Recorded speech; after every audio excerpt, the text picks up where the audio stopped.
अस्सलामुअलैकुम dear viewers. हमारा आज का टॉपिक है वो बातें जिनसे वज़ू नहीं टूटता, यानी ऐसे काम अगर आप कर लें, आम तौर पर लोग ये समझते हैं कि इनसे वज़ू टूट गया है, जबकि उनसे वज़ू नहीं टूटा होता। इनमें सबसे पहले नंबर पर है खड़े खड़े या बैठे हुए बगैर टेक के ऊँघ का आ जाना। दूसरे नंबर पर है नमाज के अंदर नाबालिग का कहकहा लगाने से नमाज या वज़ू, नमाज तो टूटती है लेकिन वज़ू नहीं टूटता। इसी तरह जनाजे की नमाज में कहकहा लगाने से भी नमाज फासिद हो जाती है लेकिन वज़ू नहीं टूटता है। चौथे नंबर पर नमाज में हल्की आवाज़ से हंसने और मुस्कुराने से कि साथ वाले को आवाज़ सुनाई न दे तो भी वज़ू नहीं टूटता है। इसी तरह पांचवें नंबर पर अगर औरत के पिस्तान से दूध निकले या निचोड़ लिया जाए तो इससे भी वज़ू नहीं टूटता है। इसी तरह छठे नंबर पर बाज़ लोग ये समझते हैं कि अगर कोई बरहना हो जाए या कपड़े तब्दील करे तो इससे वज़ू टूट जाता है, तो ऐसा नहीं है।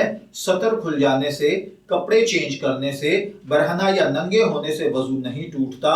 हाँ, जब तक कि खुदा न खास्ता कोई अमले बद न किया जाए, यानी कोई गंदा काम जैसे जना वगैरह न किया जाए। इसी तरह जख्म से खून निकले मगर जख्म के अंदर ही रहे, बहे ना, तो इससे भी वज़ू नहीं टूटता है। आठवें नंबर पर वज़ू के बाद अगर दाढ़ी या सर के बाल वगैरह कटवाए या मुड़वा दिए या इससे लोग समझते हैं कि आपका मसा टूट गया है तो वज़ू टूट गया होगा, तो ऐसा बिल्कुल नहीं होता, आपका वज़ू कायम रहता है। नौवें नंबर पर थूक या बलगम से अगर वो मुंह से निकलती है तो वो जितनी भी हो इससे वज़ू नहीं टूटता। 10वें नंबर पर मर्द और औरत के बोसो किनार करने से वज़ू नहीं टूटता।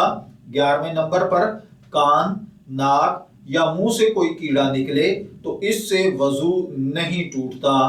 और 12वें नंबर पर जिससे कोई पाक जिस्म से अगर कोई पाक चीज निकले जैसे आंसू या पसीना तो इससे भी वज़ू नहीं टूटता। 13वें नंबर पर डकार आने से, डकार के बाद खा बदबू आए या ना आए, इससे वज़ू नहीं टूटता है। मैं दुआ गो हूँ कि अल्लाह ताला हमें इन बातों को समझकर इनके मुताबिक अमल करने की तौफीक अता फरमाए। शब्बीर अहमद को इजाज़त दीजिए, फिर हाजिर होंगे किसी नए टॉपिक के साथ। तब तक के लिए अल्लाह हाफिज।